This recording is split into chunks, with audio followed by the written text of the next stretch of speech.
Good Morning San Antonio starts right now.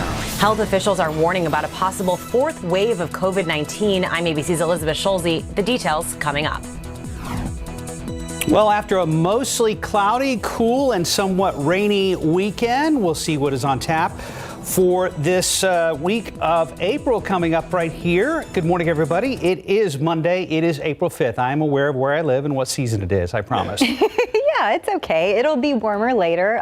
Thanks for joining us. Hope you had a beautiful Easter weekend. I was out fishing on Saturday, and man, the weather got kind of active out there. It was windy and cold at times, Mike Oster. Yeah, the cloud cover really kept temperatures down. Just wait, though, because welcome to late July this week. See, I heard something about that. We're going to need to close the curtains and blinds, crank up that AC by the end of the week, right? Oh, yes, indeed. It's going to get hot this week. This morning, we're starting off a little bit on the mild side. We've got some clouds out there. Nothing is showing up out at the airport as of right now. However, go up the road to New Braunfels. Visibility has dropped down to 4 miles, and then there's more fog down along the coastal plain, and this will continue to thicken up as it always does heading in toward sunrise and just after that. So just be on the lookout for that over the next couple of hours. We've got temperatures that are 60 here in town. Normal low. Average low is right around upper 50, so in the ballpark of that. We should stay steady for the next couple of hours. And Oak is really, really high. It seemed like it was just waiting and waiting, and all of a sudden it has just come in here with gangbusters. Molds on the moderate side. And throughout the rest of the morning, we are going to see temperatures, again, basically steady. We've got a lot of humidity out there, cloud cover. That's going to keep things pretty steady and not let us drop down too much more. And that patchy fog will be developing in the next couple of hours. And then 80 for a high temperature today. Southeasterly wind 10 to 15 miles per hour. Not oppressively humid, but you kind of notice it. But again, just wait. Details coming up in a couple of minutes. Traffic Authority, Sam's out sick today, so we have Sarah Spivey. Good morning. Good morning. Yeah, I hope everyone had a very wonderful Easter Sunday. Now, this morning we do have one accident. It's on the northeast side. We'll go ahead and zoom in here. This is on 35 South, right at Weidner Road. That right lane is closed. And so this is about the only major accident we have in the area. You can see it here on TransGuide. Here are the southbound lanes of 35 at Weidner. And just know that if you are planning on traveling this early out there, that right lane is closed there. So you'll have to move over and give the first responders plenty of space there. Other than that, the roads are looking just fine. Of course, I'll keep you updated throughout the morning. Mark and Steph, back to you. Thank you very much, Sarah. Good to see you. This morning, there are new concerns about a fourth wave of COVID infections in the U.S. as cases and hospitalizations rise. The good news is more than 4 million COVID-19 vaccines were administered in one day over the weekend. ABC's Elizabeth Schulze has the latest from Washington. With COVID cases up nearly 20% in the past 2 weeks, health officials are warning about a fourth wave of the virus. We're just at the beginning of this surge. We haven't even really begun to see it yet. COVID hospitalizations are also on the rise. Health officials blame the spread of new variants, easing of restrictions, and an increase in travel.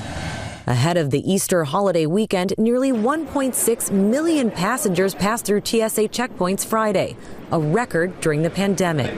This is probably the last holiday where a vast majority of Americans will remain unvaccinated. 40% of all adults in the U.S., more than 103 million Americans, have received at least one dose of the vaccine. Daily vaccinations hit a new record over the weekend. The U.S. is now averaging more than 3 million shots administered every day. And this week, 14 more states are set to make anyone over age 16 eligible to get the shot. Deidre Sullins got hers in February, but for her mother and stepfather, it didn't come soon enough. When I got the vaccine, I was mad.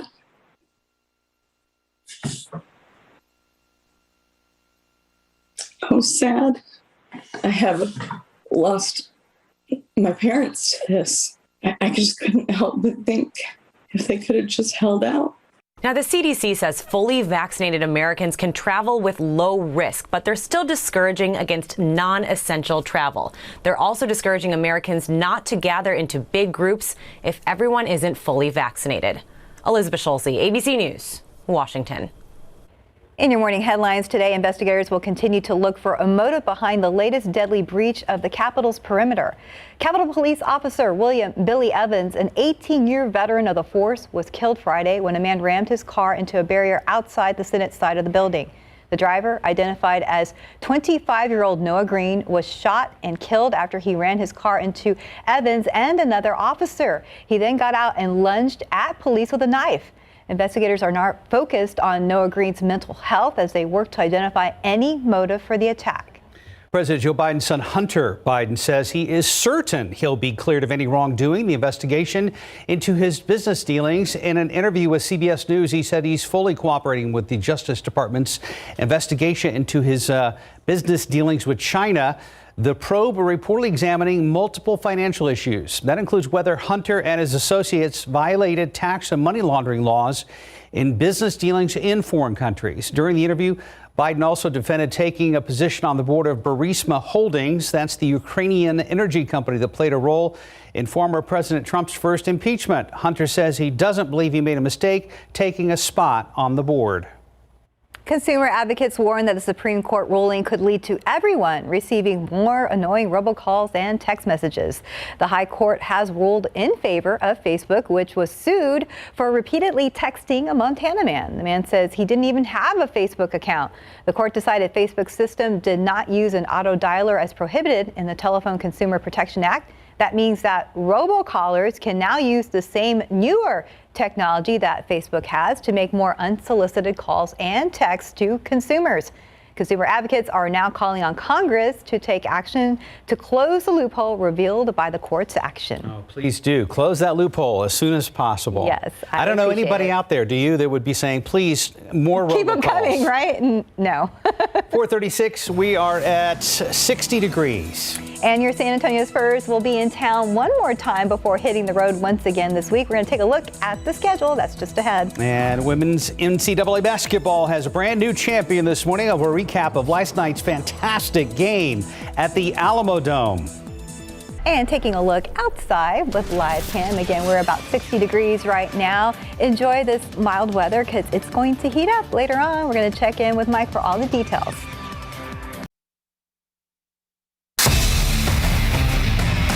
What a finish right here in the Alamo City. The championship game in the women's NCAA basketball tournament was held last night between Stanford and Arizona in the Alamo Dome. San Antonio's been cheering on Wagner alum Kiana Williams all tournament long.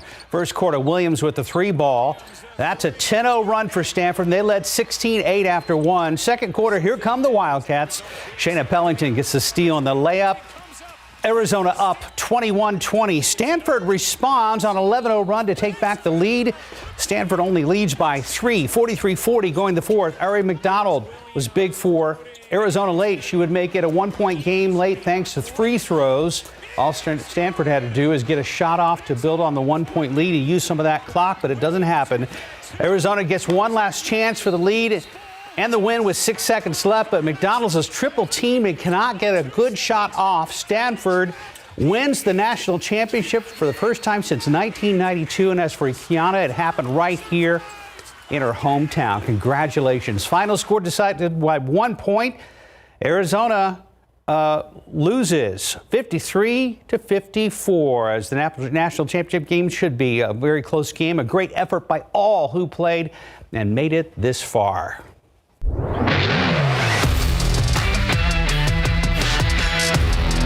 Here's a look at the schedule for the San Antonio Spurs this week. Tonight, they welcome the Cavs to town. Tip-off 6 o'clock at the AT&T Center.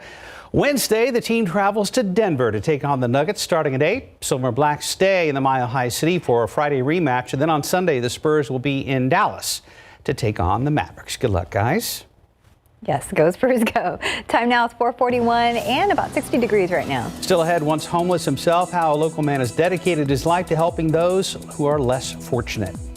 Also next, the pandemic hitting rental car companies pretty hard. Why so many travelers may have to pay a steeper price. And welcome back. It's 4:44. The pandemic now creating a shortage of something else, rental cars. ABC's Mona Kassar Abdi has the details in today's GMA First Look. In this morning's GMA First Look, with the pandemic hitting rental car companies hard, many travelers trying to rent a car either can't find one or are paying a steep price. This is a perfect storm on multiple fronts because the car rental companies sold off their inventories when a year ago, no one was leaving their homes.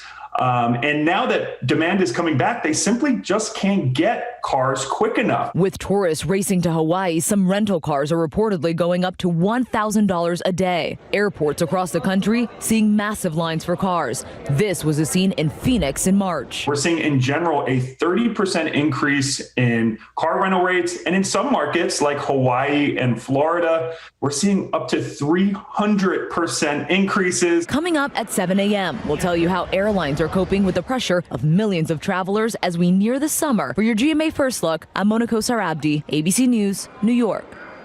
Now 4:45, a local man using his own past to create a brighter future for others living in homelessness. 52-year-old Lee Edwards is next on What's Up South Texas. Japhanie Gray has more details about why he hopes his nonprofit organization inspires those wanting to turn their lives around. We're not going to eradicate homelessness. We're not going to eradicate hunger, but we can make a difference somewhere. Once a month, 52-year-old Lee Edwards, his wife, and volunteers with their nonprofit, New Day, New Way, hold a massive feeding for the homeless community. Lee started the nonprofit 4 months ago after seeing a tent city downtown. As I see those people, I go back to 4 years ago where I was one of those people. I was homeless. I know what it's like to have to dig in a trash can. I know what it's like to be spit upon, to be talked bad to, you know. I was sick and tired of being sick and tired. It was a phone call from his daughter that turned his life away from the addiction and homelessness he lived for 2 years. He had to go through something to get where he needed to be. And every test has a testimony. Lee's wife, Etoy Edwards, met him as his dark chapter closed. You never know what a person is going through.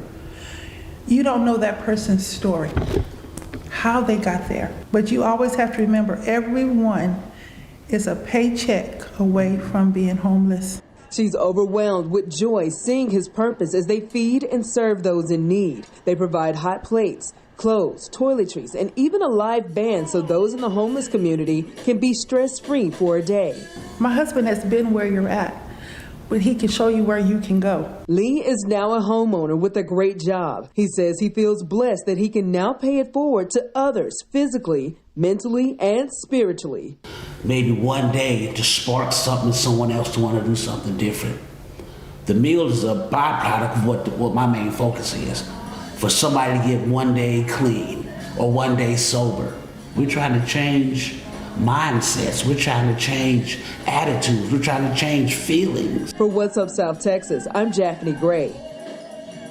4:48. And we have some problems on Wiedner Road. Let's go ahead and check in with Sarah Spivey this morning. Yeah, thank you, Steph. It's actually a 35 at Wiedner Road, 35 southbound, as you can see here on the TransGuide imagery. Again, these are the southbound lanes of 35 at Wiedner. The right-hand lane is closed here, and you can actually see that on the map. This is the northeast side of town, just before you get to 410 along those southbound lanes. So if you are planning on heading this way, give those first responders a little bit of extra room to clear out that crash. But it doesn't look like this is really slowing down inbound times too much. If you're traveling from New Braunfels inbound to, let's say, 410, your average speed on the highway is still 70 miles per hour and your inbound time is about 19 minutes. So again, things look okay out there, just that one accident to be a little concerned about. I'll continue to keep you updated throughout the morning. Everybody have a good weekend? Yeah, nice Easter weekend. I got to see some family and that was pretty nice. That's well, good. Nice. Welcome back. Welcome back. And I see somebody enjoyed Easter behind you. Oh, this is just one of those that you look have at those to show. babies. There's so much going on in this picture. You know, the babies in the blue bonnets and just the looks on those dogs' faces. And I don't know. When mastiffs become bunstiffs and blue bonnets. Riddick and Gryffindor. Great Do they like the ears or not? I think they're enjoying the weather. But can we just get more pictures from the Snoogans, whoever you are? No kidding. just dress them up in all different outfits out there. So anyway, thank you very much for the KSAT Connect picture. Yeah, it was a great weekend.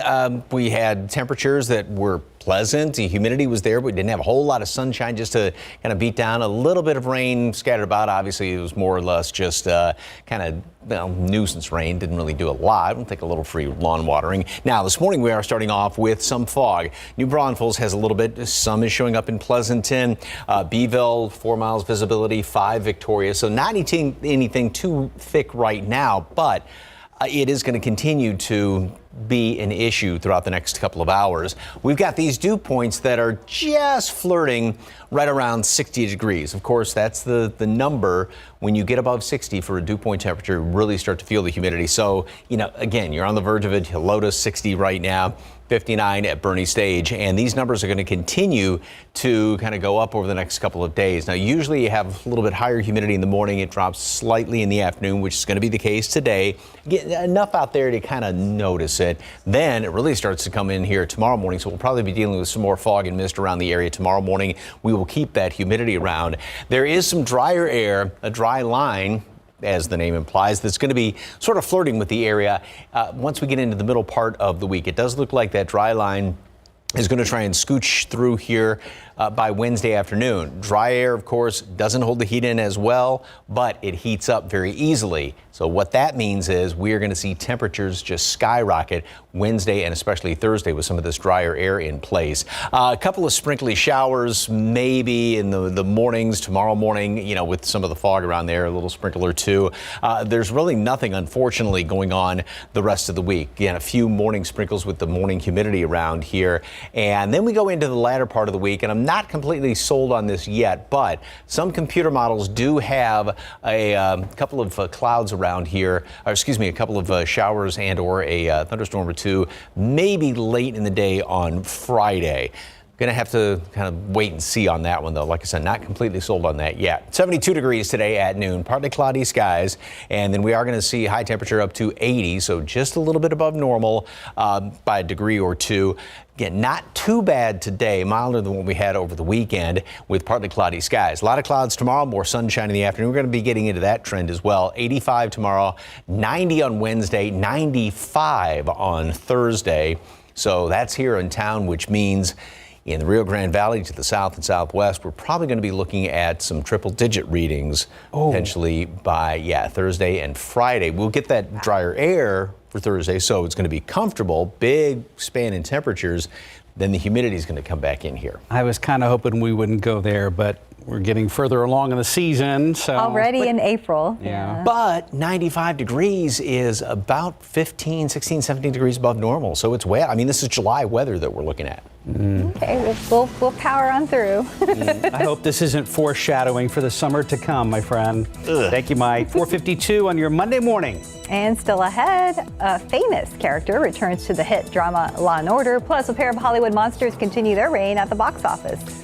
Here are your pick 3 numbers: 4, 6, 7, Fireball 4, Daily 4, 3, 4, 4, 9, Fireball 3. Cash 5, 11, 14, 19, 20, 24. Lotto Texas 4, 7, 23, 28, 34, 39. And your Powerball numbers 1, 12, 17, 39, 53. Powerball 5, Power Play 2. Good luck.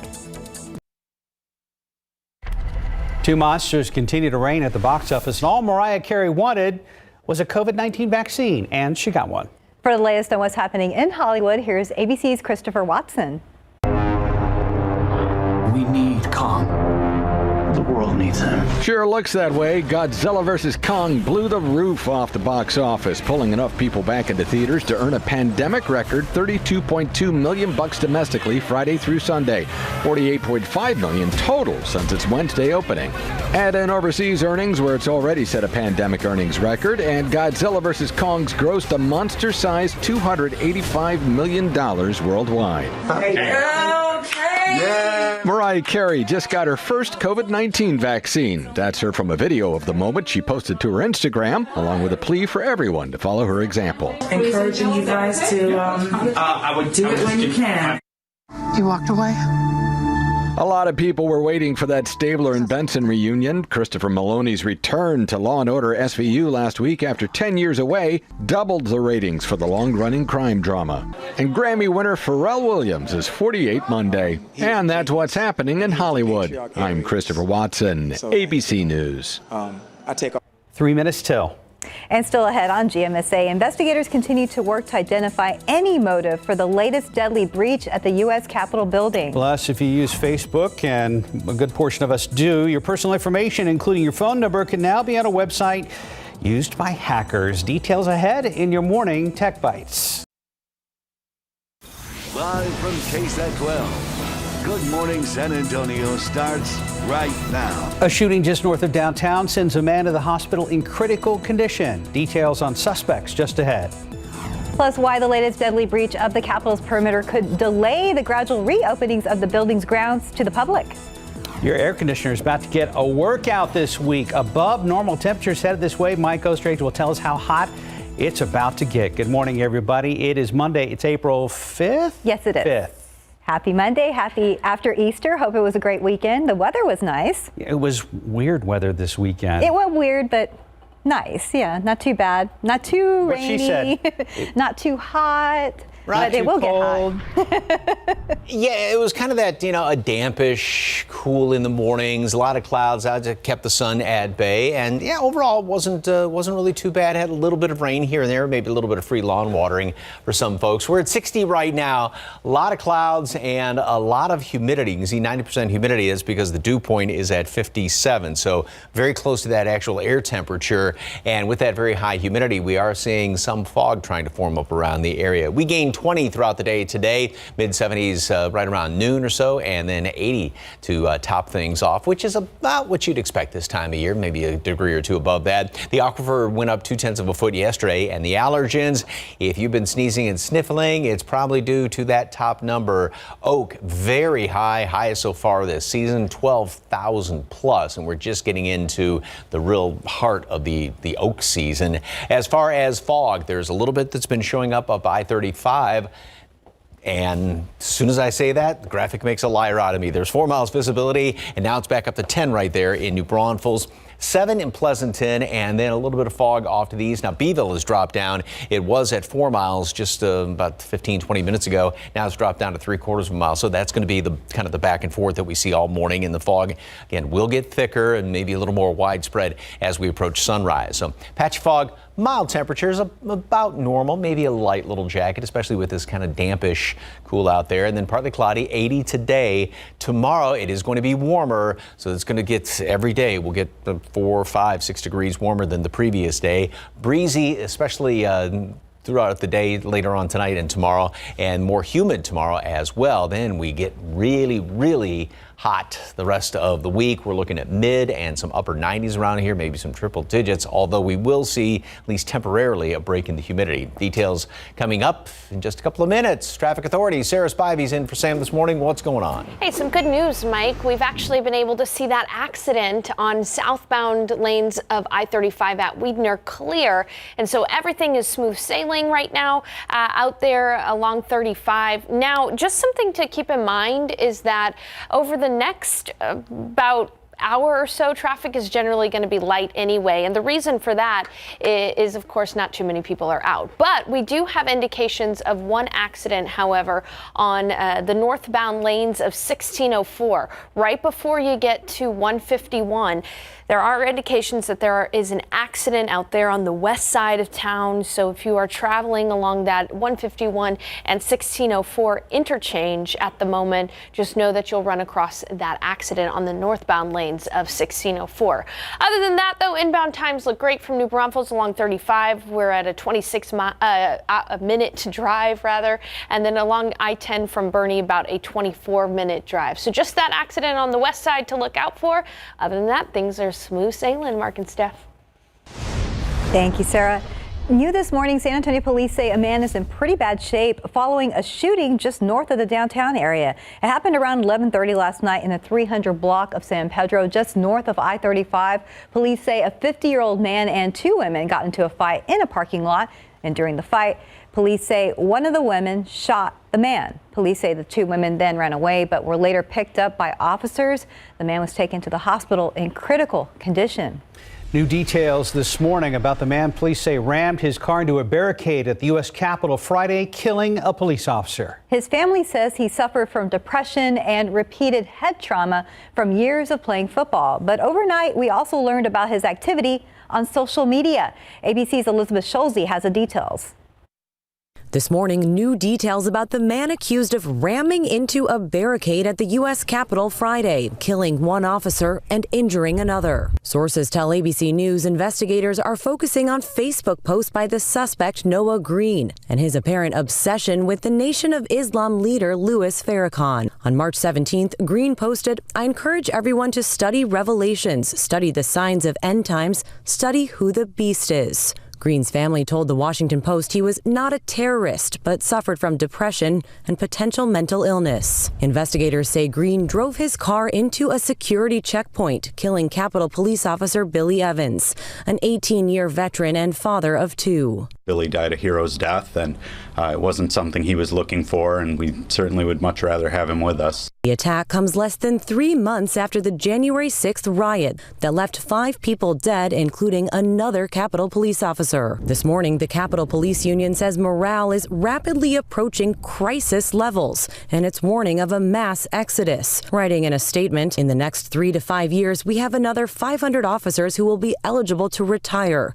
Many of these officers could put in their retirement papers tomorrow." There are those who made snorty comments about, well, they've got all these police to protect one building. Yep, it is the most important building in America because it's the seat of our democracy. If that building and the people in it don't function, we no longer have democracy. In the meantime, cheers Sunday for the other officer injured in Friday's attack as he left the hospital. Once outside, Officer Ken Shaver stood up and walked to a waiting car.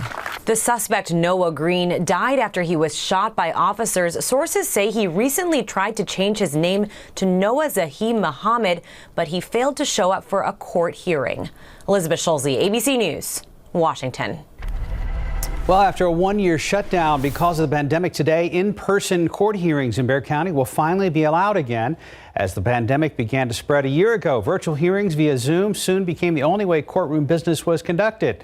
Now, as things start to return to normal, all safety protocols, including masks and social distancing, will remain in place. It's the same thing for jury trials. They're expected to begin in 6 weeks to 2 months. Each floor is only going to have no more than 2 courts on the entire floor of the courthouse and the Justice Center to have in-person hearings. We're going to begin with 1 criminal felony jury trial per day only in the central jury room, 1 civil jury trial per day only in the old historic courtroom. Officials at the courthouse say it's going to be a slow startup. That's because they don't know exactly what's around the corner. A project aimed at providing housing for the homeless has hit some roadblocks. Last Chance Ministries, their tiny homes project, also known as Victoria's Point Transitional Homes, is now at a standstill. This as the organization faces a series of zoning requirements brought on by the city of San Antonio. Pastor Jimmy Robles with Last Chance Ministries says there's one step closer to resuming construction, but they still need things like paved access for emergency vehicles, which cost extra money. The delay right now is finances because what they want is they want fire hydrant, sewer lines, water lines. So it went from $65,000 worth of fines when I first brought them in to reducing everything and dismissing it all after, I had to explain myself. But Robles explains that that's a price that will be worth paying, adding February's winter storm highlighted the need for these type of homes. Just about 5:09, we're at about 60 degrees. And still had details on how the personal information of about 500 million Facebook users has been posted to a website used by hackers. And next, how a featured author of the upcoming San Antonio Book Festival is trying to get people to think differently. And taking a look outside with LiveCam this morning, we have a mild morning at 60 degrees. Not too bad out there, but brace for some heat this week. We'll be right back.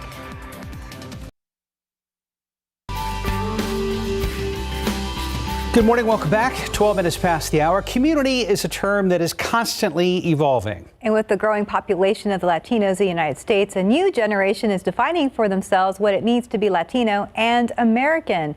One of those definitions is the controversial term Latinx. Now, the author discusses its origin and the conversations around the word in her new book, Finding Latinx. Ramos says some people find the term uncomfortable even within Latino communities. She says it's because it forces people to think about things in a way they haven't before. Now, suddenly it means that you can be Latino and stand next to someone that is Black and trans and conservative and liberal and indigenous, undocumented or documented. And there's something about that image that scares people, right? And that to me is always a more interesting question. What is it about this word that makes you reject it so much? And the author, Paola Ramos, says she loves discussions about the term Latinx because it's simply a word that tries to capture the most diverse version of Latinos in America. And you can read more about Ramos's new book right now on KSAT.com. She's also a featured author at this year's book festival. Find out how to register on our website as well.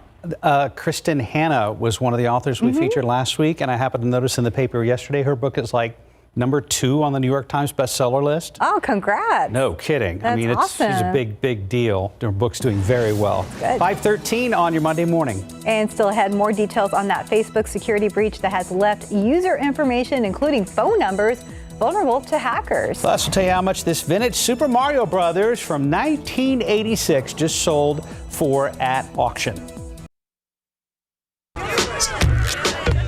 Are you ready to join the doers? Those who do more with less asthma, thanks to Dupixent, the add-on treatment for specific types of moderate to severe asthma. Dupixent isn't for sudden breathing problems. It can improve lung function for better breathing in as little as 2 weeks and help prevent severe asthma attacks. It's not a steroid, but can help reduce or eliminate oral steroids. Dupixent can cause serious allergic reactions, including anaphylaxis. Get help right away if you have rash, shortness of breath, chest pain, tingling, or numbness in your limbs. Tell your doctor if you have a parasitic infection. And don't change or stop your asthma treatments, including steroids, without talking to your doctor. Do more with less asthma. Talk to your asthma specialist about Dupixent. If your financial situation has changed, we may be able to help. The first helicopter on Mars is on the surface of the red planet this morning. ABC's Monokosar Abdi has details in today's Tech Bites. In today's Tech Bites, NASA lands the first space helicopter on Mars. Ingenuity touched down over the weekend. A rechargeable battery will keep the spacecraft warm in temperatures as low as -130 degrees. Next up, its first flight, which is scheduled for next Sunday. Experts say the exposure of more than 500 million Facebook users' personal information online could make those people more vulnerable to fraud. The compromised data includes names, phone numbers, and email addresses. Facebook says it's old data that was previously reported on 2 years ago. An unopened copy of Nintendo's Super Mario Brothers from 1986 has sold at auction in Dallas for $660,000, setting a new record for video games. It was purchased as a Christmas present, placed in a desk drawer and forgotten for 35 years. It was still in the sealed plastic. And those are your Tech Bites. Have a great day. And that was Alex Brochet versus Mona. Yeah, they were both there this morning. Yes, they were. Let's go check in with Sarah Spivey, who's also here this morning. I am. It'd be weird if I wasn't, right? Right. Just popping out of nowhere. Okay, on the TransGuide, we do have one accident on the west side of town. This is 1604, the northbound lanes, right at 151. There are restrictions on the entry ramp there on those northbound lanes of 1604 due to that accident at 151. Just on the west side, seeing some problems, but other than that, this is 410 West at Cherry Ridge, looking good, 35 at Laredo. And as you can see, traffic is flowing pretty smoothly this morning. We're not even really seeing any road hazards out there in terms of fog or even some damp conditions like what we were seeing the last couple of mornings. So weather looks okay. Just take your time and try to avoid that accident on the west side if at all possible. But you see over your right shoulder there, well, a picture change behind you. A little bit of there low was clouds fuzz around the streetlights. Yeah, a little bit of haze perhaps and fog. It wants to get foggy. Yeah. It wants to? It wants to, yes. It wants to. And there is a little bit around the area. So, okay, last half hour we showed Riddick and his buddy Gryffindor, and they had the bunny ears on, and now there's Gryffindor, and he's just kind of... That's Riddick. Sort of, or Riddick, pardon me, surveying the... Gryffindor. Yeah, that was the other one. You said Gryffindor. Oh, I did? You put the names together. Gryffindor. Okay. Great picture. That's how Scooby would say it. Gryffindor. Anyway, that's a great shot. I wonder what he's thinking right there.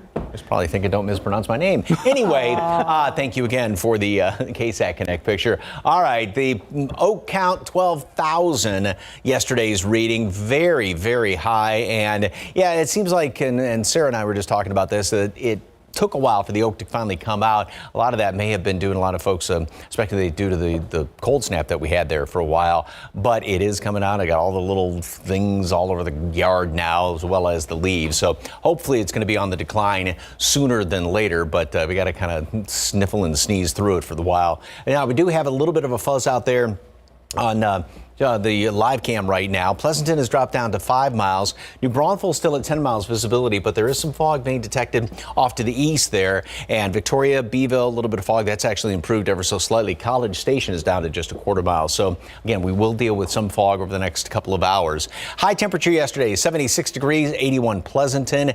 Everybody was kind of held in check, although close to the normal average high temperatures. And then today, you can add to those numbers. So we're going to be up in the upper 70s and low 80s around most of the area. Add about 4 or 5 degrees to that. That's going to be the trend then every day this week, and it's going to continue on. 5 degrees here and there, and you get the trend going into about Wednesday, Thursday, and Friday. So today we're going to have a couple of clouds left over around here. Tomorrow morning, it's got some rain showing up, maybe some mist and drizzle, just because the humidity is going to continue to get pumped on in here, and we'll have some fog tomorrow morning as well. Then sort of a mixture of sunshine and clouds throughout the day, and that's going to be the situation on Wednesday. Now, there is a bit of a dry line coming through on Wednesday, at least temporarily in the afternoon. So that's really going to knock the humidity out. That's going to allow temperatures to go up. But then it's going to come back in Thursday morning and then dry out once again. And again, with this afternoon dry air in there, that heats up very easily. And so that's why we're going to be looking at temperatures.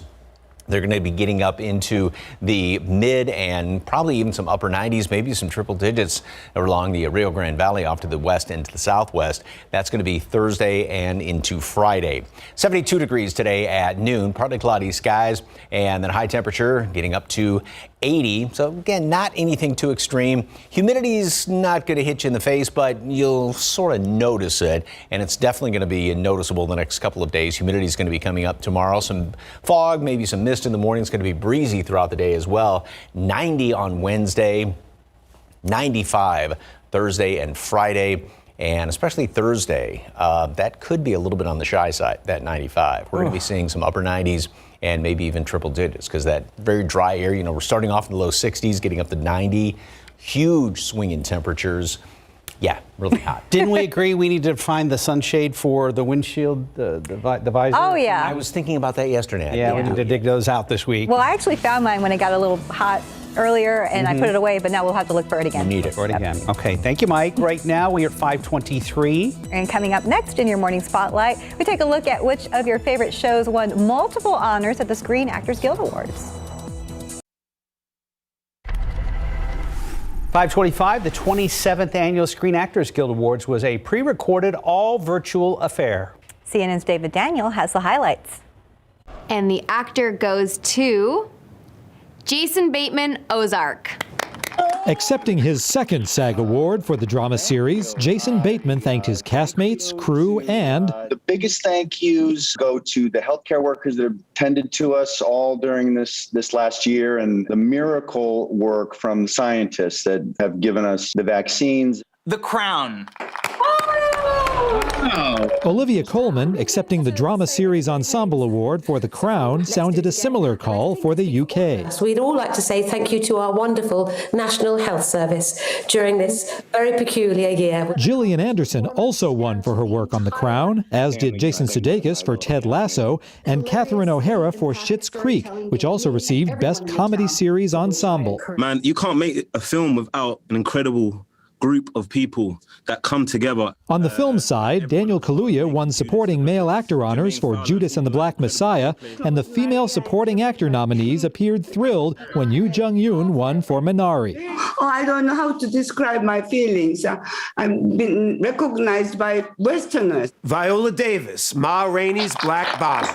Viola Davis had the reaction of the night and deep appreciation for Ma Rainey playwright August Wilson. Thank you, August, for leaving a legacy to actors of color that we can relish for the rest of our lives. Chadwick Boseman's widow quoted the late actor in accepting his award for Ma Rainey. If you see the world unbalanced, be a crusader that pushes heavily on the seesaw of the mind. And Frank Langella quoted Dr. Martin Luther King Jr., accepting the award for Cast in a Motion Picture for the trial of the Chicago 7. Reverend King was right. We need leaders to guide us toward hating each other less. In Hollywood, I'm David Daniel. It looked like a technically challenging award show, so it looks like pre-recording was probably the way to go. Yeah, that way everybody gets a chance to say something. Yeah. Yes. But there's so many nominees this day. It was a great way to see, and plus we're now used to watching Zoom calls, you know, all those faces on one screen.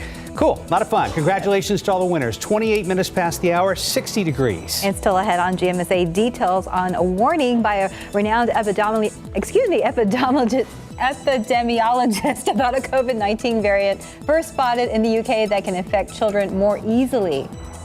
Plus, we're taking a closer look at the state's power grid and February storm that left millions of Texans cold and in the dark.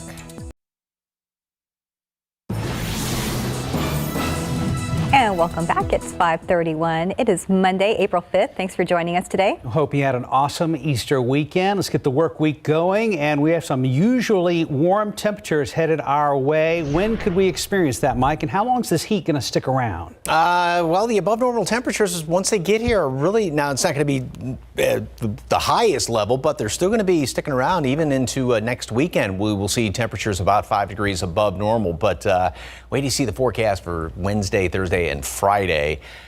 Yeah, anyway, this morning we are starting off with, looks like a little fuzzy out there. We've got a temperature of 60, dew point of 57, so extremely high humidity, light little breeze out of the southeast, and that's helping with some fog around the area. Now, there's not much around the metropolitan area right now. We've got 9 miles Port SA, a little bit around Pleasanton, and then just to the east of New Braunfels, we're starting to see some fog that is developing, and it is going to get thicker, and it's going to kind of spread out a little bit more as the morning rolls on, usually about right around sunrise or just after that. Down to the southeast, Beeville 3 miles, 6 Victoria, and again, College Station has the thickest fog right now at just a quarter-mile visibility. Yep, Oak, you knew it was coming, very heavy, 12,030 is yesterday's count. The updated reading is going to be coming out later on this morning, but we're basically right in the heart of the oak season. 72 today at noon, 80 for a high temperature, partly cloudy skies. Not oppressively humid, just enough to kind of notice it, but the southeasterly wind's going to continue to pull in some more humidity, and then temperatures are really going to be skyrocketing as we get in toward the mid to latter portion of the week. Details coming up in just a couple of minutes. Traffic authorities, Sarah Spivey's in for Samuel this morning. What is going on?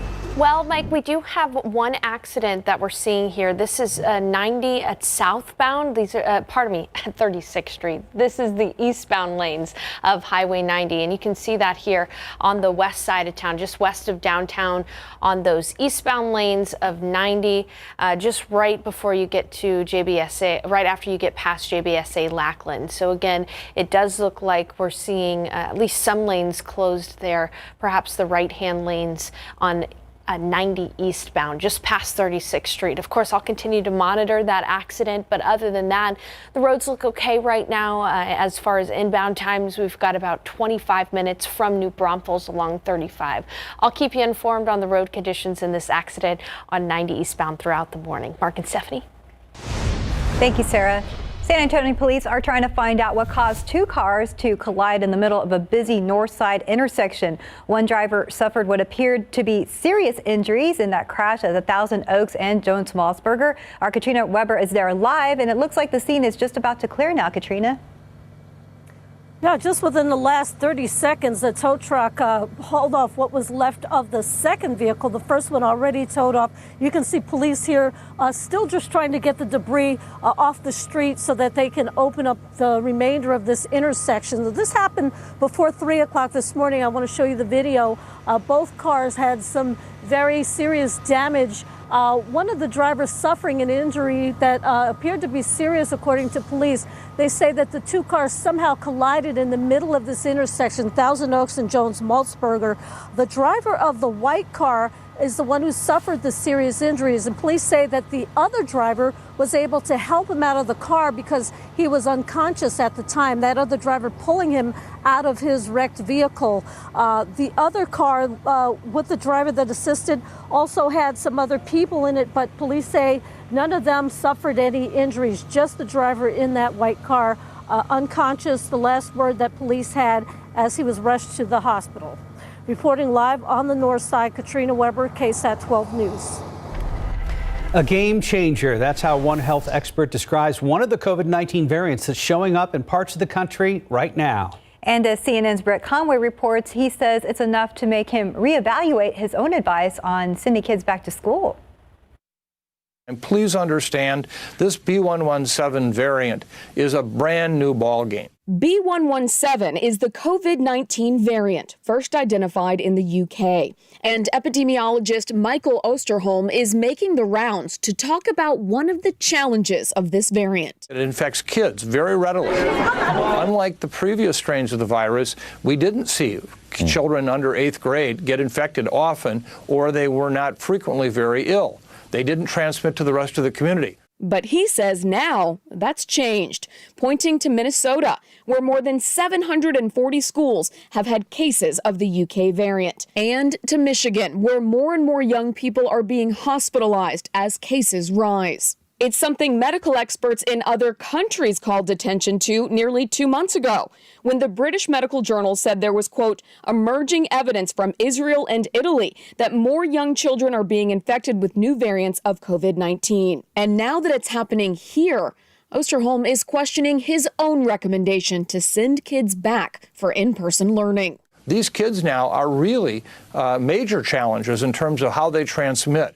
Getting kids vaccinated is crucial. But we're not going to have nearly enough in the next 6 to 8 weeks to get through this surge, and we're going to have to look at other avenues to do that, just as every other country in the world who's had a B117 surge has had to do. I'm Britt Conway reporting.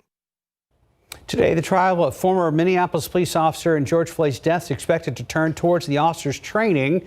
This follows the first week of trial dominated by emotional testimony from eyewitnesses and devastating video of Floyd's arrest. Derek Chauvin is charged with murder and manslaughter in the May 25th death of Floyd. Chauvin is accused of pinning his knee on Floyd's neck for more than 9 minutes. Prosecutors say Chauvin's knee killed Floyd, but the defense argued that Chauvin did what he was trained to do and that Floyd's use of drugs and underlying health conditions caused his death. This past weekend set another pandemic-era record for air travel in the U.S. The Transportation Security Administration says it screened more than 1.5 million people at airports on Friday. Air travel numbers soared during the spring break period, even as health experts expressed concerns over rising coronavirus cases in some states. This marked the 23rd straight day when more than 1 million people have flown by air. Right now it's 5:38, just about 60 degrees. And still ahead, how Delta Airlines is addressing an issue that led to dozens of flights being canceled as folks traveled home on Easter Sunday. And next, we're diving deeper into contributing causes behind the state's power grid failures during the major winter storm this past February. And taking a look outside with live cam, we won't have to worry about any cold weather this week. Things are going to heat up. We're going to check in with Mike later on. 5:41, welcome back. In mid-February, Texas was hit by a storm unlike we've seen in many years. As we all undoubtedly remember, that storm left millions of Texans in the cold and in the dark. Since then, there has been a lot of questions about why the state's power grid was so vulnerable. It's the topic of this week's episode of KSAT Explains. And here's Myra Arthur with a preview. 4 minutes, 37 seconds. That's how close Texas was from a catastrophic power grid crash. Such a crash would have left the state in the dark and wiped out cell service for weeks. While we narrowly avoided that situation, the February 2021 winter storm was still devastating. This was a total breakdown in Texas infrastructure. Millions of Texans were left without power in frigid temperatures. I'm honestly a firm believer that at this very moment, there are people lying dead inside homes that we still have not discovered. More than 100 people died as a result across the state, many from hypothermia, others trying to keep their families warm, poisoned by carbon monoxide or killed in house fires. Some died when the medical equipment they relied on lost power. My uncle received a treatment 3 to 4 times a week, and it was then reduced to only twice due to the weather conditions. Then there's the financial fallout. We will use every other tool in our toolbox to work to get this cost down. Texans hit with shockingly high energy bills. Some utility companies forced to declare bankruptcy. And while the scope is being assessed, Texans want to know how a winter storm could so severely impact a state that prides itself on its energy production. And everyone waiting to see who, if anyone, will be held responsible. The political reality of a storm doesn't just happen in the days and weeks after the storm, it happens in the months and years after a storm. We're taking a look at just how extraordinary the February winter storm was, what went wrong with our power grid, and how can Texas prevent another disaster like this from happening again. 5:43, about 60 degrees. And still ahead, the women's NCAA tournament has finally come to an end in San Antonio. We're going to hear from one of the people who helped organize this year's tournament. And welcome back. It's 5:46. In your morning consumer headlines, Delta is blaming several contributing factors for canceling about 100 flights on Easter Sunday. The Atlanta-based airline says staffing issues related to employee vaccinations and pilots returning to active status are part of that reason. The cancellations come after a record-setting weekend for air travel during the pandemic. On Friday alone, there was a new pandemic-era travel record set with more than nearly 1.6 million passengers traveling across the U.S. Delta says it was able to rebook most of the passengers on other flights Sunday, as well as resorting to putting some people in middle seats. Delta's original plan was to reopen middle seat sales in May, but that could happen sooner if demand continues to increase. And which just looks like it's happening. First quarter now in the books for the U.S. economy. All told, 1.6 million jobs were created across the country over the last 3 months. Numbers show that increasing employment is being fueled by more people getting vaccinated and more federal stimulus. But overall, employment is still down about 8.5 million jobs compared to February of 2020. We have officially crowned a champion of the women's NCAA basketball tournament. Congratulations to Stanford. It's been quite a unique tournament, to say the least. Max Massey and Sarah Acosta spoke with Mary Jaffet, who helped organize this year's tournament on Leading SA. Hosting a basketball tournament in the middle of a pandemic is not an easy feat. There were some bumps in the road, but at the end of the day, San Antonio rose to the challenge and answered the call. We spoke with Mary about several topics, ranging from the logistical perspective, the economic impact, and what this means for San Antonio in the long run. Take a listen. We know how to do these events, and we were the right city to host this, and glad to be able to have the opportunity to do so. We're going to be hosting the men's Final Four in 2025. That's already been awarded. And heaven help us, it's going to look like a real, a normal Final Four and not quite like this one. But yes, we're in a great situation. San Antonio Sports and our local organizing committee, this is what we do. We have our Leading SA segment every Sunday morning at 8 a.m. If you have any questions you'd like asked or anyone you'd like to hear from, you can submit those right now. Just head to the Leading SA section of KSAT.com. Guys, back to you.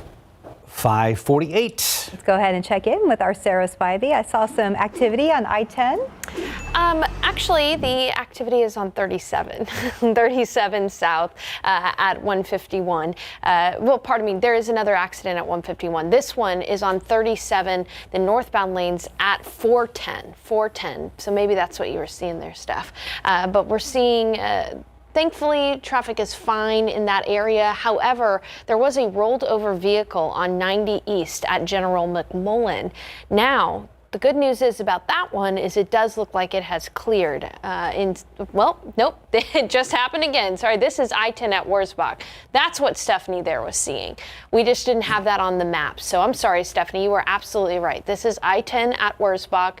Obviously, we've got a little bit of work to do in the traffic department here to give you more information about that.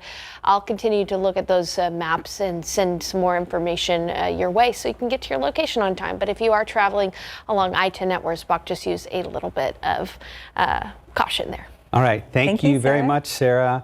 Got a fishtail to tell you. Yeah, nice pick. The big one that did not get away. So Got her. Mr. Austin, were we fishing on Canyon Lake on Saturday? Yeah, I was. You said you guys really hauled them in, right? Oh yeah, it was windy, wet, and cold, but the fishing was on fire. Did you? Yeah, we caught about. Awesome. You caught a good fish this what is week, that? didn't you? Yes, Mark? thank you. What is that? Largemouth? Yes, largemouth. Yes. How much did it weigh? About 4 pounds? Oh, we didn't weigh them. We was kind of catch and release, so we were just trying to catch as many as we could between storms. But that's probably about a 15-inch largemouth bass. Great picture. Yeah, that was the biggest one. She broke my lure in half. Oh, really? She hit so hard. Yeah. But that's the best of 4. There are others. That was my best of 4. And if you could, Mr. Austin, turn your phone sideways. I was just doing. We were just doing that to spite you. I know you were. So anyway, you look outside right now, and we don't have any visibility problems out there at the airport. This is looking east on 410, but it looks kind of fuzzy, and there's a lot of humidity out there. We do have, well, now showing a little bit of fog around Stinson, Randolph, and Pleasanton has dropped down to 1 mile. So again, fog is going to thicken up in the next few hours. College Station still at a 1/4 mile, and Bevo, which was kind of going back and forth, is now back down to just a 1/2 mile visibility as of right now. So that's what we'll have to watch out for throughout the rest of the morning. Temperatures, we are in the averaging 60, which is just a degree or 2 above the average, the normal high temperature. And the humidity, which, yeah, it's up there because it's really close with the temperatures and some other factors, and that's why we're seeing a little bit of this fog. But the humidity, which will be okay throughout the afternoon, will stay right around 50s, noticeable. Then overnight, really going to start to see the humidity come back in here, so we'll be dealing with some more fog, probably some mist and drizzle around here tomorrow morning.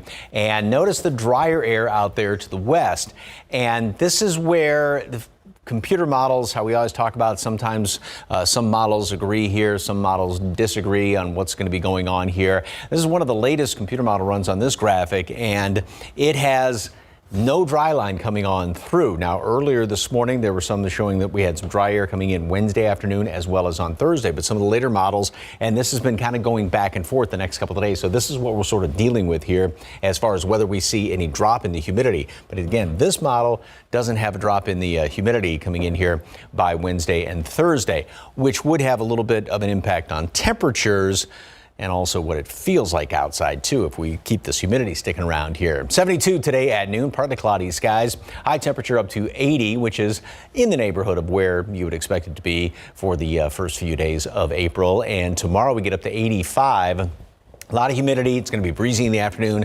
mist, maybe some fog in the morning, and still looking at mid-90s by Thursday and Friday. And again, this is very dependent. Do we have a dry line moving in here? Dry air comes in here, temperature is going to be skyrocketing. If it doesn't really kind of make it this far, temperature stay down a little bit, but then you got all the humidity to deal with. Nice humidity. Thank you, Mike. Right now, 5:52, about 60 degrees. And Godzilla and Kong duke it out once again on the big screen, but who comes out king of the box office? A look at your holiday weekend numbers next. Pick 3 numbers, 4, 6, 7, Fireball 4. Daily 4, 3, 4, 4, 9, Fireball 3.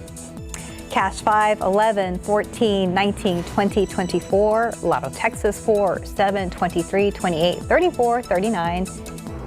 And your Powerball numbers 1, 12, 17, 39, 53, Powerball 5, Power Play 2. Good luck.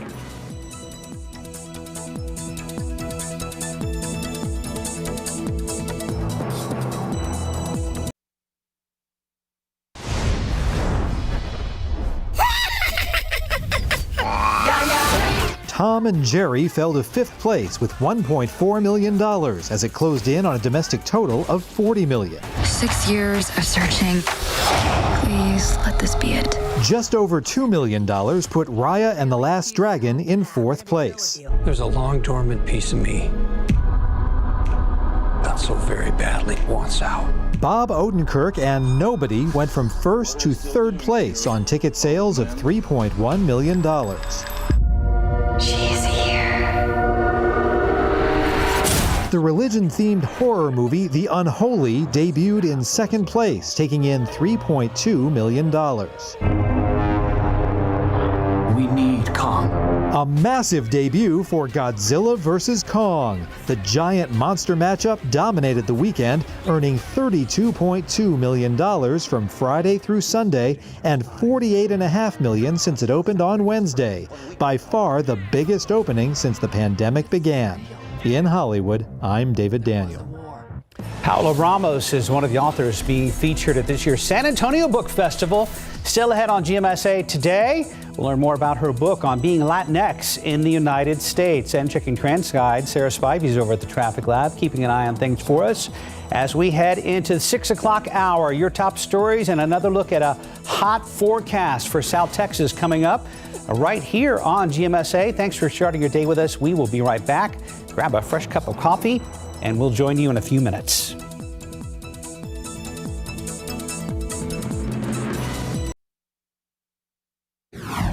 San Antonio police say a man is in critical condition after he was shot at a gas station parking lot. And right now, the suspected shooter is on the run.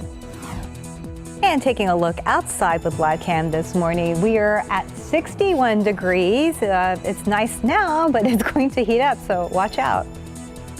Live from KSAT 12. Good morning, San Antonio starts right now. Good morning to you. Hope you slept well last night. It is Monday. It's April 5th.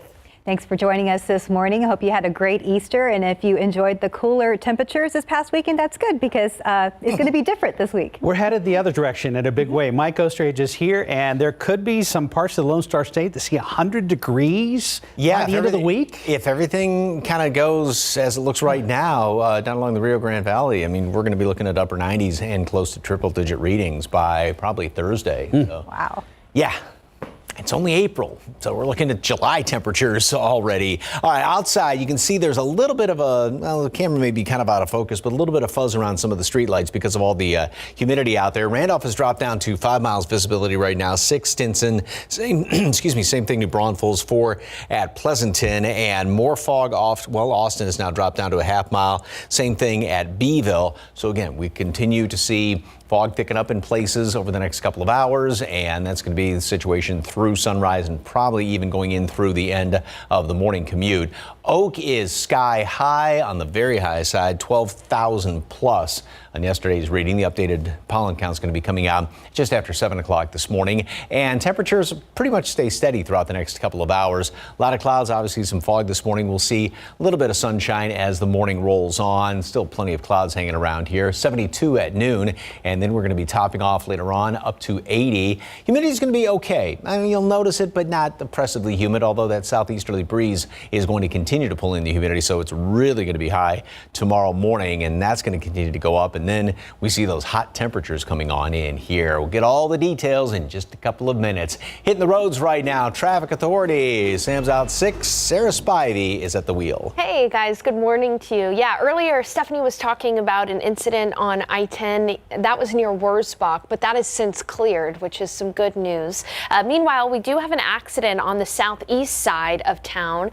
These are the northbound lanes of 37 at 410. So right as you're coming inbound here, you're going to want to watch out for a little bit of a delay there. That crash indicated again on the northbound lanes of 37 at 410. But looking at 410 and Jackson Keller, things look pretty good there. Nice and smooth along 410 at Cherry Ridge as well. And so other than that, things are pretty nice out there. Just watch out for that accident on the southeast side of town. And I'll continue to keep you updated all morning long. Mark and Steph. Thank you very much, Sarah. New this morning, San Antonio police say a man's in the hospital after he was shot just north of downtown. Happened around 11:30 last night at a Valero gas station at San Pedro near I-35. Police say they're searching a nearby apartment complex for two women they say are possibly involved. Officers tell us some sort of argument happened at the gas station, led to one of the women pulling out a gun, shooting the man and running off. That man was taken to BAMC in critical condition. Firefighters say a restaurant will need to clean up some damage after a fire in a grease trap overnight. It happened at the Genghis Grill near Highway 281 and 1604. They say the smoke filled up the restaurant, causing most of the damage. Right now, a food inspector is investigating because it is the second time a grease fire has happened in 2 weeks at that restaurant. San Antonio police say a man riding an electric scooter is in the hospital after he was hit by a pickup truck on the east side. This happened around 11:30 last night at South Hackberry and Nevada Street. They say the driver of the truck pulled over to help. The man on the scooter was taken to BAMC and is expected to survive. Meanwhile, police say there are no charges being pressed against the driver at this time. And a motorcycle rider is in the hospital this morning after he was hit by a car. This happened over on the west side around 11 last night at Saunders and South Zarzamora. Police say the driver of the car rear-ended the motorcycle. They say the driver was not under the influence and stopped to call for help. The motorcycle rider was taken to University Hospital and is expected to be okay. Here in the state of Texas, the number of people hospitalized with COVID-19 is continuing to fall. State health officials say more than 2,800 people are getting medical care, which is the lowest since last June. Right now, more than 15% of all Texans are fully vaccinated, according to Johns Hopkins University. The Northeast ISD Board of Trustees will hold a special board meeting this evening. They are looking for community feedback on current face mask requirements and end-of-year in-person activities. Governor Greg Abbott ended the statewide mask mandate on March 10th. The Texas Education Agency says face masks should still be worn in schools, but individual districts can set their own policy. The meeting is scheduled for 5:30 this evening at the NEISD boardroom on Tesoro Drive. If you plan to attend or speak at the meeting, you must wear a face mask. New details this morning about the man Capitol Police say rammed his car into the U.S. Capitol complex Friday, killing an officer.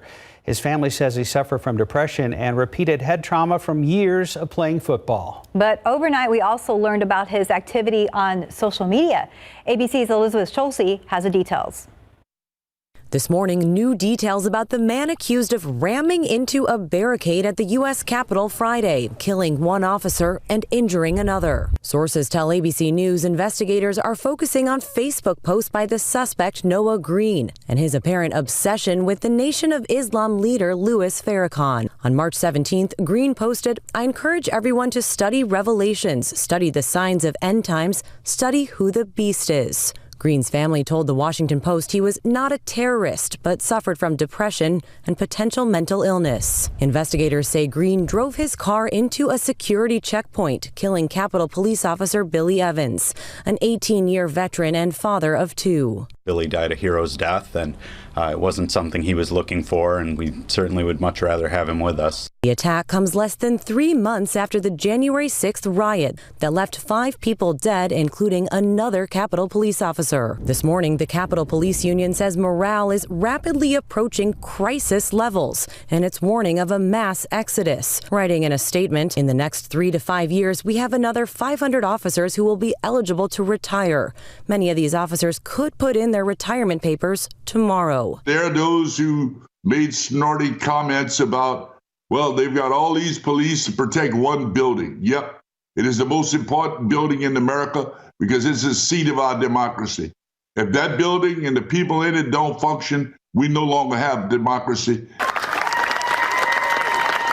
In the meantime, cheers Sunday for the other officer injured in Friday's attack as he left the hospital. Once outside, Officer Ken Shaver stood up and walked to a waiting car.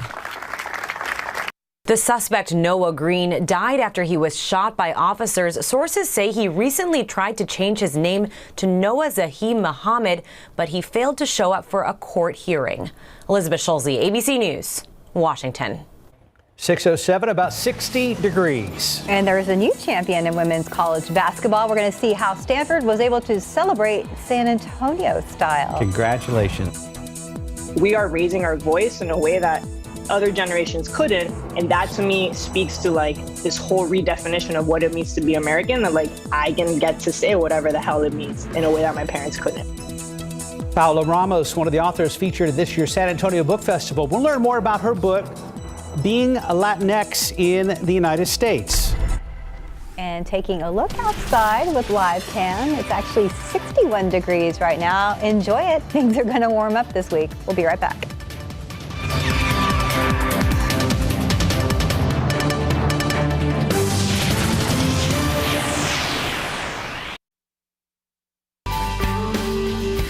.612, good morning, welcome back. And new book journalist Paola Ramos explores the meaning of being a Latinx here in the United States. She told KSAT that at one point, many immigrants were told what it means to be American or to live the American dream. However, she says new generations of Latinos are redefining it for themselves. Ramos says it means being comfortable with the language you speak or your skin color. She says it also means breaking the stereotypes put on Latinos from people inside and outside of their community. Ramos says some of those include misogyny, machismo, or getting mental health help. She also says many Latinos in the U.S. deal with the stereotype of being an exceptional immigrant. You are rewarded in this country if you are a hardworking, extraordinary, immigrant. That is also a stereotype that is exhausting for many people, because at the end of the day, most people just want to be humans, right? And sometimes they want to be able to just be ordinary people, right? And so that's just another one of these stereotypes that is just present everywhere. Ramos says she hopes her book, Finding Latinx, can give people a space to explore these complex topics in their own lives. We have more of this conversation with Paola Ramos on KSAT.com. You can also register for this year's book festival, where Ramos will be a featured author. And I was just telling Steph earlier in the newscast, Kristen Hanna, you see her book right there at the bottom of the screen. Yes. I noticed that her book is number 2 on the New York Times bestseller list this last week. That is very cool. Congrats. Yeah, no kidding. It's a big deal there. It's going to be a virtual, but it's going to be a great book festival this year. Something to look forward to. For now, let's go ahead and check in with Sarah Spivey, who's tracking things on the roads this morning. Yeah, as a general rule, things look great out there this morning. There are a couple of accidents to talk about. There is a stalled vehicle on 90 West downtown, just near Nogalitos, so be aware of that if you're traveling in the downtown area this morning. And then on the southeast side of town, on 37 northbound, right before you get to 410, there is a crash there.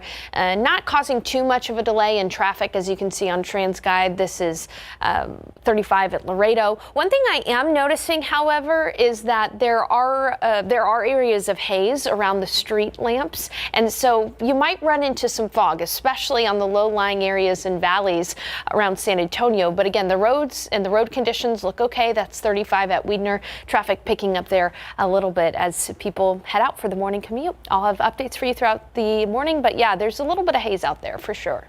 Looks good, though. Thank you, Sarah.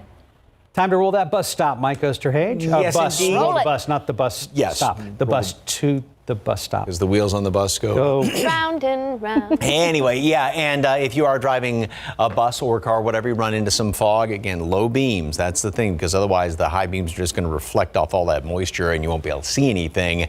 This morning, temperatures are going to be staying pretty steady where they are right now, about 60 here in town, with, again, that patchy fog. And then later on today, we'll see some sunshine thrown in. I think we keep a fair amount of clouds around, though, and we'll get up to 80, which is obviously a little bit warmer than what it was yesterday. Still kind of held in check. What a beautiful view. I love this. Nice, tranquil picture as the sun is going down, and looked like a very happy Easter in Floresville. Thanks very much for the KSAT Connect picture. All right, as we were talking about and Sarah pointed out, there's that little bit of fuzz around some of the streetlights there, and you can almost see some of the humidity sort of hanging there right along the horizon. And visibility, well, depends on where you are. Now, Randolph has dropped down to 2¼ miles, still 6 at New Braunfels, Stinson, a little bit more down around Pleasanton, and then further off to the east and to the southeast, Beeville, ½ mile, same thing at Austin. So again, it's starting to kind of work its way into the metropolitan area now. with that little bit thicker fog around Randolph. Watch it around Stinson, a couple of spots that usually see some of the fog first. Upstairs in the atmosphere, we've got some pretty dry air, this darker shade of gray. So once we start to see kind of a few breaks in these clouds, we'll have some blue skies mixed in with the clouds, sort of, I'll call it 50-50 clouds and sunshine later on today. Now, the dew point temperatures, the measure of moisture in the atmosphere, it really depends on which computer model. Again, we'll show you this one, which earlier this morning, on the early morning run, had some dry air coming on in here of Thursday and Friday, and a little bit on Wednesday as well. Now it doesn't have that dry line, moving on through here. There are other computer models that do. So this is kind of a wait, and I hate to say it, a wait and see type situation if we do see quick shots of dry air, especially in the afternoons as we go into the rest of the week. And of course, that's going to then have a big impact on exactly how hot temperatures are going to be getting. It's going to feel hot no matter how you slice it. It's either going to be a dry heat, really hot, or it's going to be very humid, but it's still going to feel like summer out there throughout especially the latter half of the week. This morning, we have some clouds around here. Tomorrow morning, clouds, a lot more humidity, so we'll probably see some mist and drizzle, more patchy fog around the area, and then a mixture of sunshine and clouds throughout the afternoon. Same thing on Wednesday. And again, depending on which computer model, some do have a little bit of dry air coming in here Wednesday afternoon, helping temperatures go up. Then same thing on Thursday, and we'll go back to our morning clouds and some more sunshine in the afternoon. And then this one is trying to scare up a couple of showers, maybe a thunderstorm late on Friday. About dinner time, still kind of iffy about that one. So I think that also is a wait and see situation this week. 72 today at noon, partly cloudy skies and a high temperature up to 80. Again, partly cloudy skies. More humidity comes in here tomorrow morning, so more patchy fog around the area, then get up to 85. And as it looks right now, going for low mid 90s. That's here in town by Thursday, Friday, and much hotter along the Rio Grande Valley. And again, it's as far as the humidity goes right now, it's kind of wait and see because a lot of computer models, they can't really handle this too awfully well. So it does look like we will, though, see some drier air in the afternoons, helping temperatures to really shoot up. So yeah, anything will help. We'll take it. Yeah. Thank you, Mike. As long as it's dry air. Yeah. Thank you very much, Mike. You all keep catching me looking down my phone. I'm taking viewer questions right now. My Facebook page, KSAT Mark Austin. Right now, 6:18. We're about 60 degrees. And it was a long time coming, but Jordan Spieth won a PGA Tour event. We're going to have the final from the Valero Texas Open here in San Antonio.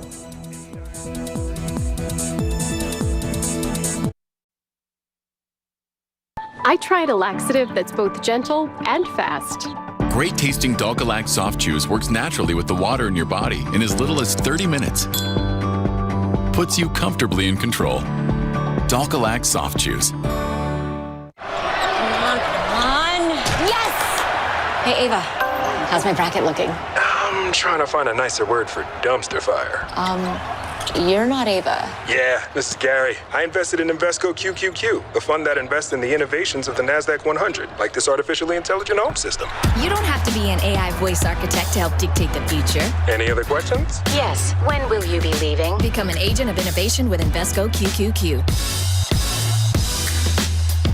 Nicorette knows quitting smoking is freaking hard. You get advice like, try hypnosis. Or quit cold turkey. Kidding me? Instead, start small with Nicorette, which can lead to something big. Start stopping with Nicorette. In this morning's GMA First Look, with the pandemic hitting rental car companies hard, many travelers trying to rent a car either can't find one or are paying a steep price. This is a perfect storm on multiple fronts because the car rental companies sold off their inventories when a year ago, no one was leaving their homes.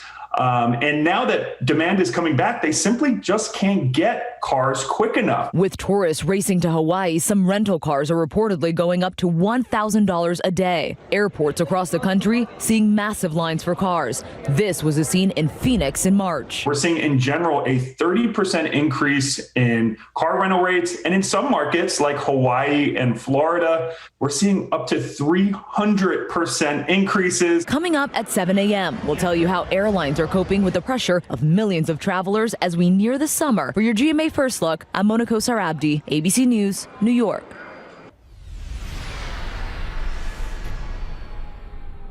It's just a blessing. It's surreal to be here right now. I don't think it's still honestly even hit me yet, even standing up, looking at the confetti. It's just, I'm just still waiting for it to really kick in. Well, that was Haley Jones, now national champion with Stanford, and the entire team took a once-in-a-lifetime victory lap right here in downtown San Antonio last night. Take a look at Stanford celebrating their NCAA tournament win on barges on the world-famous San Antonio Riverwalk. The UTSA band joined them down there, and there were plenty of confetti cannons. Earlier in the day, Stanford beat Arizona in a close game, 54-53 at the Dome. Came down to the wire. Arizona having one last chance to win, but triple team coverage by the Stanford Cardinals secured the win, the first title for Stanford since 1992. And one of the players celebrating, Kiana Williams, an alumnus of Wagner High School. It's a great feeling.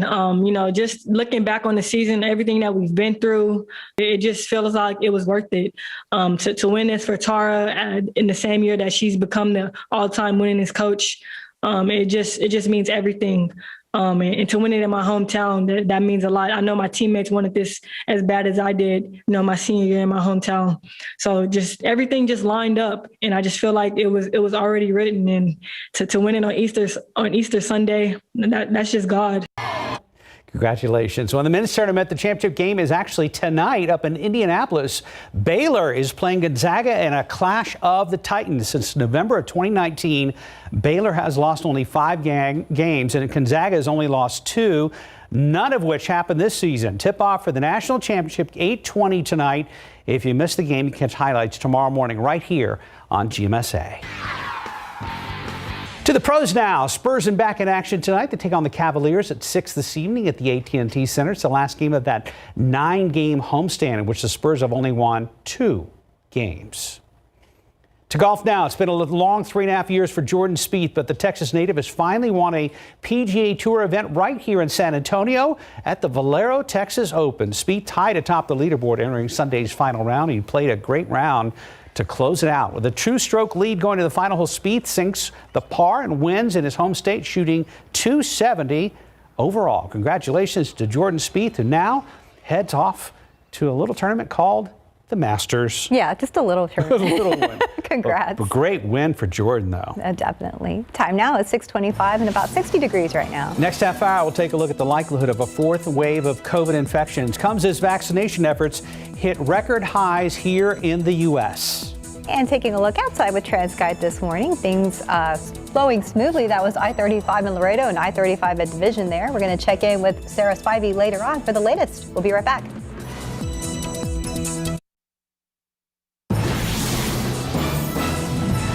The drivers of these 2 cars met up in the worst way, in a crash. But San Antonio police say one did something that could save the other's life. I'm Katrina Weber. I'll tell you more about it. Health officials are warning about a possible 4th wave of COVID-19. I'm ABC's Elizabeth Schulze. The details coming up.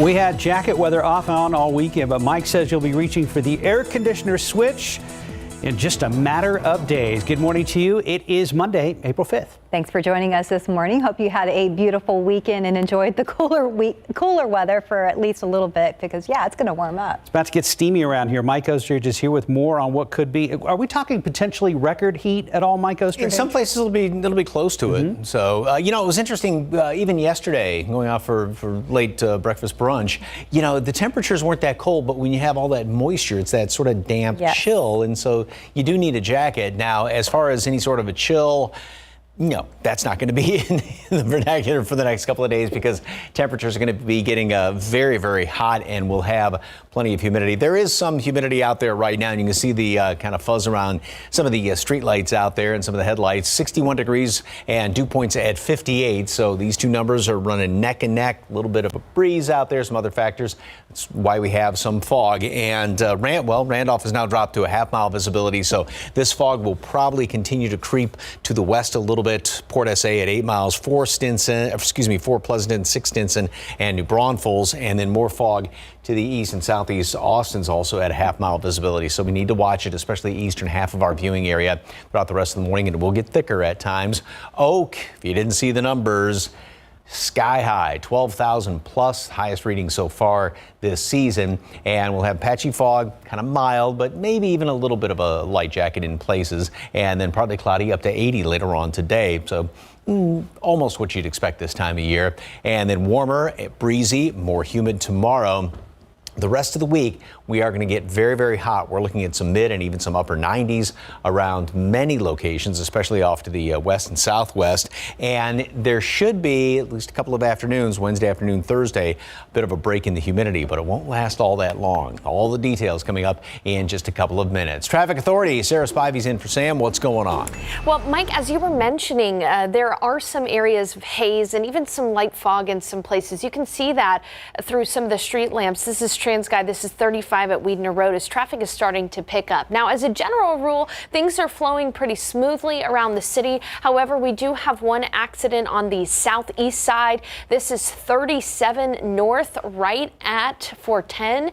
We do have a crash, and if I zoom in even further, you can see that near Pressa, that's where traffic starts to really back up. So if you're coming inbound from the southeast side of town, just know that there is that accident there on 37 north rather at 410. Inbound times look pretty good though. If you are coming in from Bulverde, just know that those street lamps are going to slow you down just a bit. Inbound time of 27 minutes along 281. And then if you're coming in from Castroville along 90, things are pretty smooth, only a 19-minute drive. I'll continue to keep an eye on things as we head into the busiest part of the morning for traveling. Mark and Stephanie. A driver's in the hospital after a crash involving two cars. They collided in the middle of a busy north side intersection. Thousand Oaks and Jones Maltzberger. Our Katrina Weber is there with a live report. Katrina, it doesn't seem to be any sign of the crash behind you there. Very few signs. The cars and the police are gone, but there's still some of the wreckage here. We see some scattered broken car parts across the parking lot and in the street. And also, if you look at that sidewalk, you can see the damage that was done. That's the area where one of the cars landed. Now, this happened a little bit before 3 o'clock this morning. I want to show you the video so you can take a look at the damage that was done to those two cars. It looks like it had to be a violent crash. Again, happening a little before 3 o'clock this morning. The police are not exactly sure who was at fault, but the two cars did meet up in the middle of the intersection. The driver of the white car is the one who was seriously hurt. Police say when this crash happened, he was knocked unconscious. The driver of the other car then ran over and helped to get him out of the wreckage and helped him until police and firefighters got here to take over. He was taken to the hospital, and police tell us that he never did regain consciousness. The other driver did have some passengers in his car as well. Pretty heavy damage to that car, but amazingly, they did not suffer any injuries, according to police. Again, this accident's still under investigation. They're trying to figure out exactly what went wrong, but one driver in the hospital with serious injuries. Reporting live from the north side, Katrina Weber, KSAT 12 News. Thank you, Katrina. There are new concerns this morning about a fourth wave of COVID-19 infections in the U.S. as the national average of cases and hospitalizations continue to rise. But there's also a record number of vaccinations being administered. ABC's Elizabeth Schulze has the latest. Good morning. The United States is approaching 30.6 million confirmed COVID-19 cases. That means about 1 in every 10 Americans has tested positive for the virus. 1 in nearly every 600 has died. With COVID cases up nearly 20% in the past 2 weeks, health officials are warning about a fourth wave of the virus. We're just at the beginning of this surge. We haven't even really begun to see it yet. COVID hospitalizations are also on the rise. Health officials blame the spread of new variants, easing of restrictions, and an increase in travel. This is probably the last holiday where a vast majority of Americans will remain unvaccinated. The U.S. is now averaging more than 3 million shots administered every day. 14 more states are set to make anyone over age 16 eligible to get the shot. Deidre Sullins got hers in February, but for her mother and stepfather, it didn't come soon enough. I have lost my parents to this. I just couldn't help but think if they could have just held out. Now, the CDC says fully vaccinated Americans can travel with low risk, but they're still discouraging against non-essential travel. They're also discouraging Americans not to gather into big groups if everyone isn't fully vaccinated. Elizabeth Schulze, ABC News, Washington. Other headlines this morning, the trial of former Minneapolis police officer Derek Chauvin is scheduled to resume today.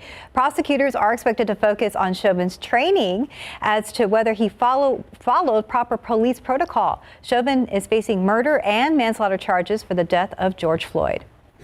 Florida's governor has declared a state of emergency near Tampa as authorities scramble to prevent a leaking reservoir from collapsing. Governor DeSantis ordered mandatory evacuations. The leak could potentially unleash a 20-foot wall of water that would flood entire neighborhoods. Pumps have been brought in along with the National Guard in hopes of averting a disaster. Florida Department of Environmental Protection says the water in the pond is mixed with salt water with processed water, but is not anticipated to be toxic. Business owners in New Braunfels are struggling to find workers while hoping for a coming boom in sales post-pandemic. The San Antonio Business Journal reports there is a tight job market, causing business owners to offer more money to employees and adjusting hours. Entrepreneurs say they hope enough people are looking for work to help keep their businesses afloat. You saw the highlights, you heard the reaction. San Antonio helped crown a champion in the women's NCAA tournament over the weekend. It was unique, being the first tournament in the pandemic, and now we get a better picture of what happened behind the scenes. On Leading SA, Max Massey and Sarah Acosta spoke with Mary Jaffet, who helped organize this year's tournament. Hosting a basketball tournament in the middle of a pandemic is not an easy feat. There were some bumps in the road, but at the end of the day, San Antonio rose to the challenge and answered the call. We spoke with Mary about several topics, ranging from the logistical perspective, the economic impact, and what this means for San Antonio in the long run. Take a listen. We know how to do these events, and we were the right city to host this, and glad to be able to have the opportunity to do so. We're going to be hosting the men's Final Four in 2025. That's already been awarded. And heaven help us, it's going to look like a real, a normal Final Four and not quite like this one. But yes, we're in a great situation. San Antonio Sports and our local organizing committee, this is what we do. We have our Leading SA segment every Sunday morning at 8 a.m. If you have any questions you'd like asked or anyone you'd like to hear from, you can submit those right now. Just head to the Leading SA section of KSAT.com. Guys, back to you. And time now is 6:38. We're looking at 61 degrees right now. One man is helping the homeless because of his own experiences with homelessness. Learn more about the organization he created coming up after this break.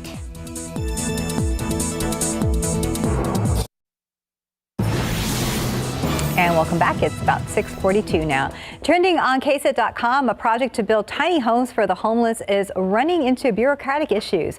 Pastor Jenny Robles started the project in 2019, but it's now on pause because of zoning issues. He says he had to fight fines and citations and has had to raise money to keep the project going. He is asking the community for support to keep the tiny homes up. He hopes to have the project up and running again by the end of the year. The land bridge connecting Hardberger and Tobin Parks is getting another addition. Now there'll be a skywalk to elevate nature walks. Skywalk opens later this morning and will allow people to get a treetop view of the two parks. The land bridge opened late last year and allows people and, more importantly, animals to safely cross busy Wurzbach Parkway. A San Antonio man who was once homeless is now paying it forward through a nonprofit that he started. 52-year-old Lee Edwards founded New Day, New Way 4 months ago after he saw a tent city downtown. He says it reminded him of his homelessness and his addiction he battled 4 years ago. Edwards says his organization holds a massive meal once a month for the homeless so they can have a stress-free and spiritual day. Never settle. There's always a higher plateau to reach. Never be scared to dream and dream big. Edwards says he hopes to use his journey to inspire those in the homeless community to turn their lives around. You can learn more about his story on KSAT.com and the What's Up South Texas tab. Let's see what's up in the traffic lab. Here's Sarah Spivey. Hey guys, not too many issues out there early this morning, but if you are traveling inbound along 281 from Bulverde to downtown, just know that those traffic lights are going to slow you down a little bit. 27-minute drive time, but things look good. Eastbound I-10 inbound from Bernie to downtown, 24-minute drive. And if you're coming in from New Braunfels along 35 South, it should be all right too. 26-minute drive. We do have one accident that is causing a little bit of a domino effect down along the southeast side of town. This is 37 northbound at 410. But if you zoom in here, you can see that down toward Pressa, even along 37, there's an accident too. These are the northbound lanes. So if you are traveling inbound from 37, know there's going to be a little bit of a delay, especially if you live outside of Loop 410. Now, other than that, things look okay. This is 35 at Laredo. You can see a little bit of a haze out there from some patchy fog in places, so use those low beams rather than the high beams. And just a thing of interest, gas prices. Now the average in San Antonio and Bexar County is $2.49 a gallon. That's actually down a little bit from last week when it was just more than $2.50. But a month ago, we still saw prices a little bit cheaper. And a year ago, I mean, we were looking at gas price $1.62. So we have seen gas increase by nearly $1 in the last year. I show you those prices just in case you need to fill up on your way to work this morning. All right, That's good. Thank you, Sarah. Yeah. I bet if Mike Ostrich taught a photography class, he'd give this one 2 thumbs up. Oh, yeah. Oh, nice picture. Gosh. Got all the elements there. Yeah, the beautiful poppies there, and I Castroville. love the weathered wood in the background, of course. Beautiful flag hanging right there on the end of that barn. That's a great shot. The old rusted out wheels. Yeah, it's really pretty. Thank you very much for the KSAT Connect picture. All right, as Sarah was just mentioning, some of the street lights do have a little bit of kind of fuzz around them with some of that fog out there. All right, temperatures, and this week is definitely going to be on the hot side, just sort of compared to what the average temperatures. Normal high this time of year today, the average 30-year average 78. We're going for 80 for a high today.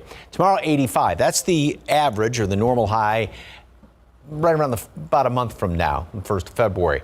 Wednesday, we're going for 90. That would be toward the end of February when you would expect there the average high temperature. And then Thursday, 95 degrees in the forecast. And that's the average normal high temperature right around the middle of July. So we are looking at July temperatures by about the mid to latter portion of the week. All right, visibility, it has definitely dropped down again. It ran off just about a third of a mile, 2 miles Stinson, 3 Pleasanton, 7 in New Braunfels. So we are seeing obviously more fog. It is getting thicker. It is going to get thicker in the next couple of hours. And with the fog, there may be a little bit of mist around, maybe some damp streets as well. Beeville, half mile, Austin, pretty good out in the hill country. No problems out there. Most of this obviously is going to be in the eastern half of our viewing area today. Temperatures, everybody is in the about 60-degree range, give or take a degree or two here and there. And it's not that far from a normal low temperature, which is upper 50s right now. We do have some of these low clouds hanging around here. You can see this sort of darker shade of gray that invades right here. And that helps, along with the humidity, keep temperatures very, very stable and steady around the area. And just kind of stepping back and look at the national picture, there's not really a heck of a lot going on around here, and temperatures, yeah, we do have one freezing reading up there in Cutbank, Montana, but everything else is getting fairly mild as of right now. So yeah, we are definitely transitioning from winter temperatures and winter conditions into spring. 72 degrees today at noon, partly cloudy skies. High temperatures, I mentioned, getting up to 80 today, and the humidity is going to be okay. You kind of notice it when you step outside this morning. That's going to be the case throughout the afternoon, but it is going to go up overnight. We start off in the low 60s again tomorrow, and we'll have more fog and some mist, maybe a little drizzle around the area. 90 Wednesday, 95 on Thursday, and I've got lower humidity listed on there. We've got, looks like a kind of going to be playing hide and seek, if you will, with this dry line. It's going to try and move in from the western portion of the state, and it'll kind of come in and then sort of go away and come in for a little bit on Thursday and move back again. So we may see a couple of afternoons that are going to be more comfortable, but more humidity over the weekend. Am I the only one that got scared reading the forecast? Because you have 88 there. For my brain was like, okay, the temperature's getting hotter. I thought 95, 98. Oh no, just 88. Just 88. But humidity. Yeah. So we'll see. It's going to be hot this week. Thank you, Mike. I think right now, 6:48 on your Monday morning. And they are the underdogs of the dog world and are often left abandoned and abused. Tomorrow on GMSA, one woman's mission is to save senior and special needs dogs and what you can do to help. Outside with CityCam or LiveCam. We used to call it CityCam, now we call it LiveCam. Low clouds hanging in there, waiting for the sun to come up. The news you need to know before you go is coming up.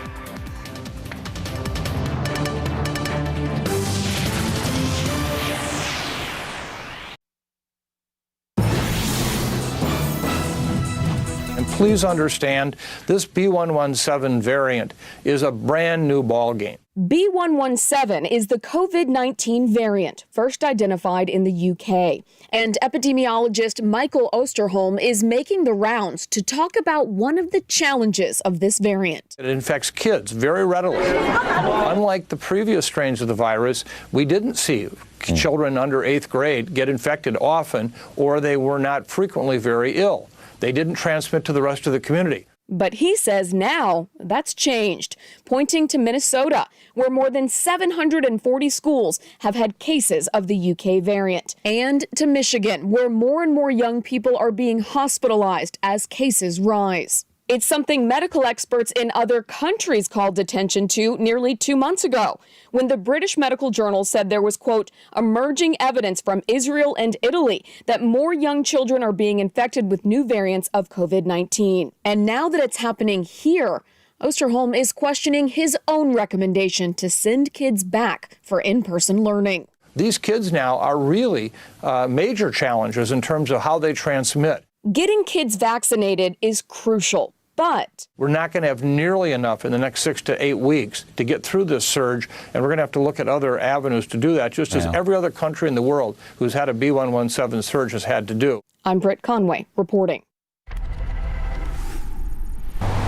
San Antonio police are trying to figure out what happened in the moments leading up to a crash at this north side intersection. Good morning, I'm Katrina Weber. They say they do know what happened immediately after, that one driver pulled the other out of his wrecked vehicle. This crash happened a little bit before 3 o'clock this morning at the intersection of Jones Maltzberger and Thousand Oaks.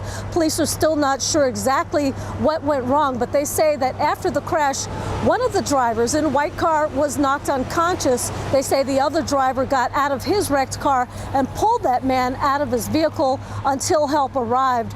The police say there were some passengers in the car of the man who was driving the silver vehicle.